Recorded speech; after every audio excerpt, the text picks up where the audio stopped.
players available at England level. I'm talking about rugby. So there is a point about that. Yeah, Sir Clive Woodward, for those who are unaware, who won the World Cup with England rugby team. Let me spin it another way to you, Martin. The reason I'm asking this is because I'm getting a lot of tweets asking about Ole Gunnar Solskjaer. Manchester United fans are sending me messages. They're very, very unhappy. I go out and people come up to me because they think I know what I'm talking about when I really don't, but they'll ask about Manchester United and they just generally seem unhappy. So if I spin the question to you another way, Martin, would any other club in the Premier League say, I think Ole Gunnar Solskjaer would improve my side? Because I think quite a few fans would say, yeah, Graham Potter could improve my side. I think quite a few fans would say Brendan Rodgers would improve their side. I think quite a few fans would say Klopp or Guardiola would improve their sides. Do you think that any other fans would say, no, Ole Gunnar Solskjaer will improve my club? That's the question I'm asking you. You don't have to answer if you don't want, but just spinning it once again another way. Adam, you have spun that same question to me so many times now I'm not on your program often enough to even answer all the questions that you put to me. Honest, I'm having a joke with you. I'm having a joke. I know the point you're making. Obviously it's a very, very big season for Manchester United and the manager. It has to be because they've gone out now. They've added Ronaldo to the team. They've added a couple of players, big players. I accept the fact not so much in terms of transfer money, but big players. Varane has come in as well too. So they have some players at their disposal, players that they would feel that they're capable. Paying big money for Sancho, who at this moment has definitely not come off. And seems to lack a great deal of confidence at this minute. You wonder why, but that's the case. So a big season for Manchester United, and naturally, and as a consequence, a very big season for the manager in charge. That's really what I could say about that.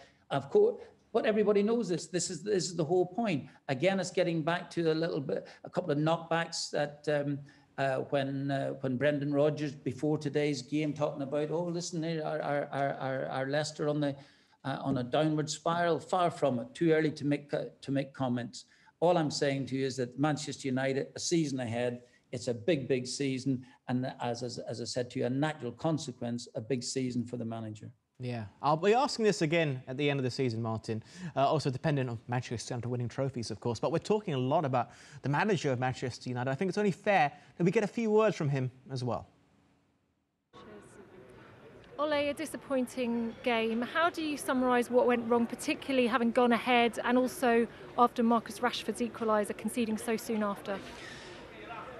Every time you concede a goal, it's probably a mistake made, and we've made too many today to come away with points.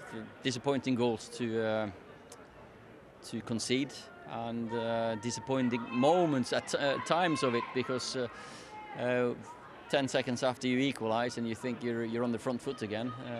That's hard to take, but it happened, and all 4 goals today could have been avoided.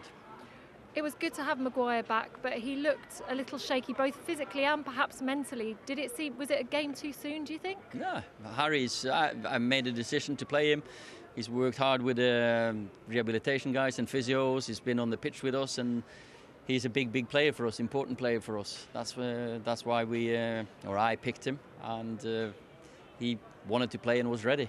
Is he okay? Have you spoken to him? Yeah, Harry's fine. Yeah. It's part and parcel of being at Man United. You deal with setbacks, and he's a strong personality, and he'll bounce back on Wednesday night. And you're relatively upbeat. I mean, obviously it's a disappointing loss, but how do you deal with this criticism? It's everywhere. Is there someone you speak to? When you come home, how do you switch off from all of this noise? Well, you don't listen to the noise. You look at yourself, and the pressure you put on yourself. That's no problem. I've learned to deal with this at this club. In and around here is always expectations, and it's how you deal with setbacks and good moments. That's just in my personality to not, how do you say, listen to too many. I listen to the ones I respect, of course. Yeah, and thank you very much. Cheers. I just saw the wrap up. Thank you. Oh, thanks. Thanks there to Ole Gunnar Solskjaer and our pitchside reporter Addison Bender as well.